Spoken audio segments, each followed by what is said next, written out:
Hello, my dear children. Today we will learn about later Vedic age. So, now you know that the early Vedic period from 1500 BC to 100 BCE was also known as Rig Vedic age. Why? Because Rig Veda was composed in early Vedic period. Okay? So, it was known as Rig Vedic age. Now, all other Vedas like Yajurveda, Samaveda, and Atharvaveda were composed in later Vedic age. So, these are also the main sources of information for this period. And our other literary sources are the Brahmanas, the Upanishads, the Ramayana, and the Mahabharata, and the Purans. The two important changes that took place in later Vedic age that we come to know from our literary sources were the use of iron. The use of iron.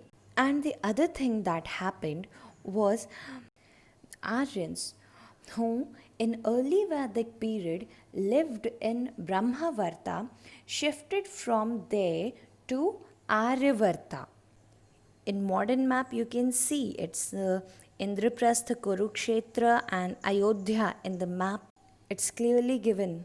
So these two were the major developments. First, use of iron, and the second, shifted from Brahmavarta to Aryavarta. Now let's see the political organization in later Vedic period. So you know that in Rigvedic age, each tribe had a king called Rajan, and he was chosen for his strength and bravery, right? You know this. But now in later Vedic age, kingship was not limited. It was not just tribal, but it became territorial. Now, kings were not ruling just their tribe, but they were ruling a territory. In Rigvedic age, they were chosen for their bravery, for their strength. But now, very important point, now it was hereditary. That means the son of the king will only become king. After him, his son will become, and it will go on like this no matter the person is able to become a king or not.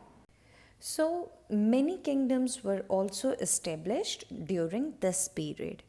The two tribal assemblies, that were Sabha and Samiti, they lost their importance. And now kings were known as Adhiraja, Samrat. Now many sacrifices were performed like Rajasuya and Ashwamedha. Kings performed Rajasuya to grant supreme power on themselves and Ashwamedha to establish rulers' authority over a territory. In Rigvedic age, there was a culture where people willingly, by their own, gave something to Rajan. Okay? That was called Bali. This was not compulsory. This they gave willingly. This point I missed in my previous video, so I'm telling you here that willingly, by their own, people used to offer something to Rajan, and this offering was called Bali. Okay, but what happened in later Vedic age? This became compulsory, you can say. In later Vedic age, they were compelled to give regular taxes to the king. In early Vedic period also, there was no regular army like thing. And in this age, later Vedic age also, there was no standing army. Now, since the size of the kingdom was increasing, now more officials should be there in charge, right? Three or four assistants were not enough for the king.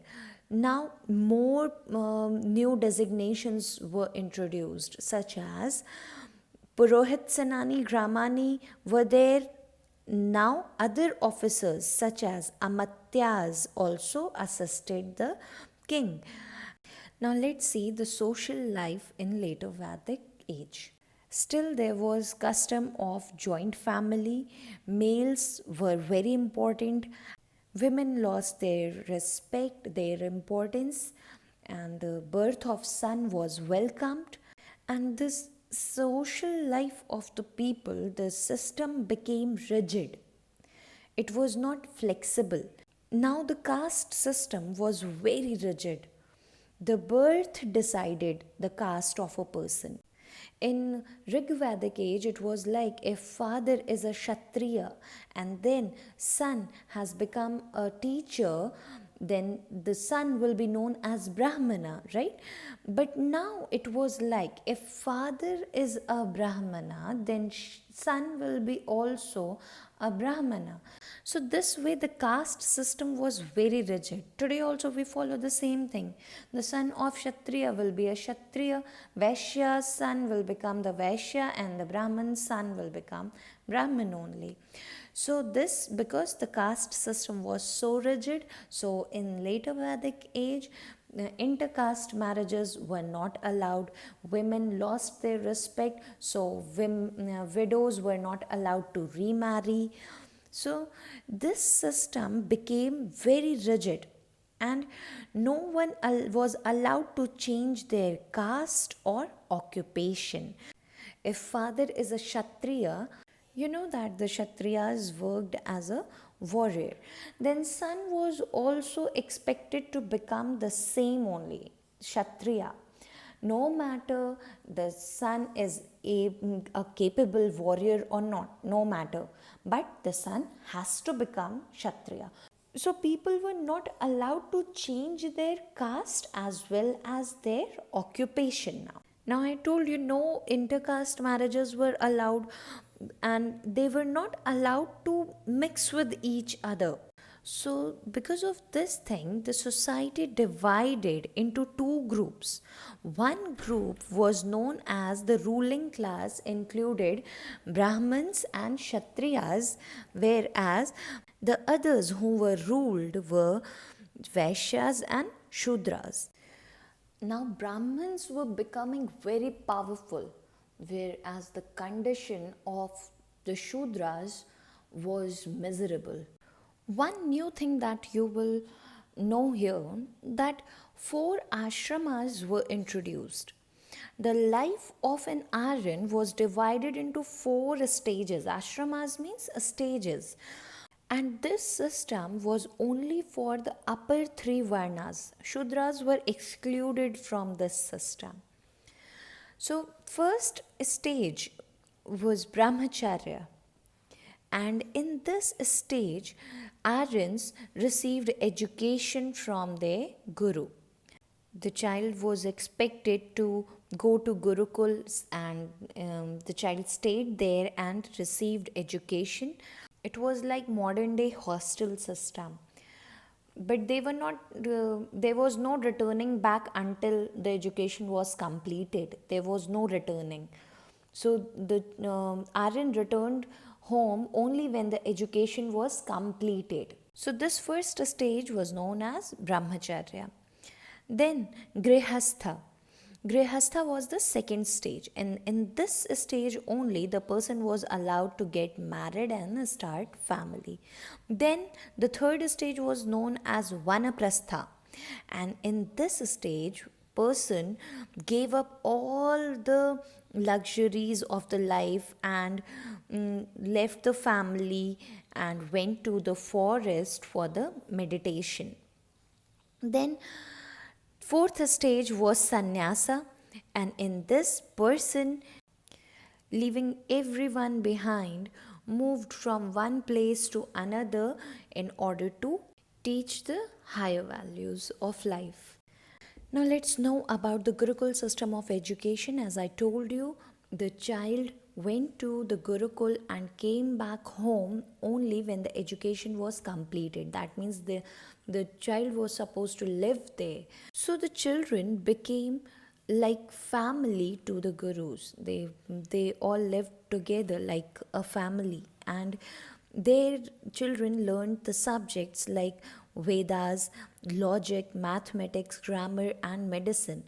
There they cleaned their own places, they cooked for themselves, and they were responsible to clean Guru's room and cook for Guru also.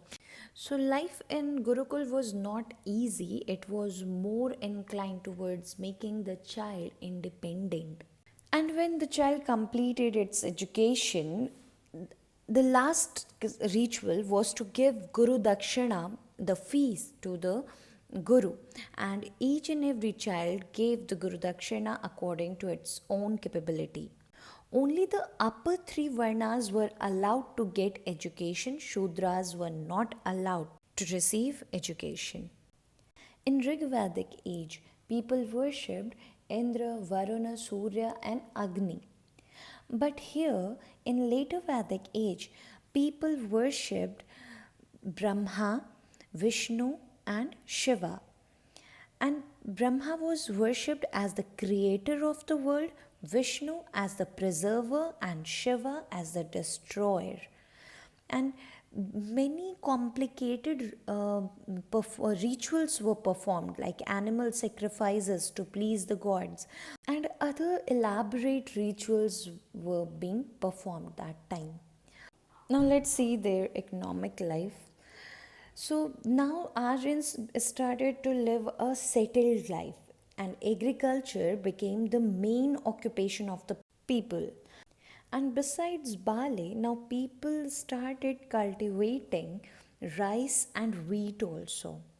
They began to use iron, as I told you in the beginning, and they made their agricultural implements in using iron. And besides cow and horse, people domesticated dog, sheep, and goat. Other occupations like weaving, pottery making, tanning continued in this period also. And besides these, new professions were also introduced like jeweler, dyer, leather worker, and ironsmith. And people traded each other through barter system. I have explained barter system. Barter means exchanging of the goods, and this period ended around 600 BCE. How it ended? When the big territorial units called Janapadas were formed. This later Vedic period ended. That's it for today, children. And read the chapter carefully. You please learn the differences between early Vedic period and later Vedic period, new words, and try to do the exercises by your own. Later when I will send the answers, you can match your answers and check your knowledge. If you have any doubt, you can ask. Thank you.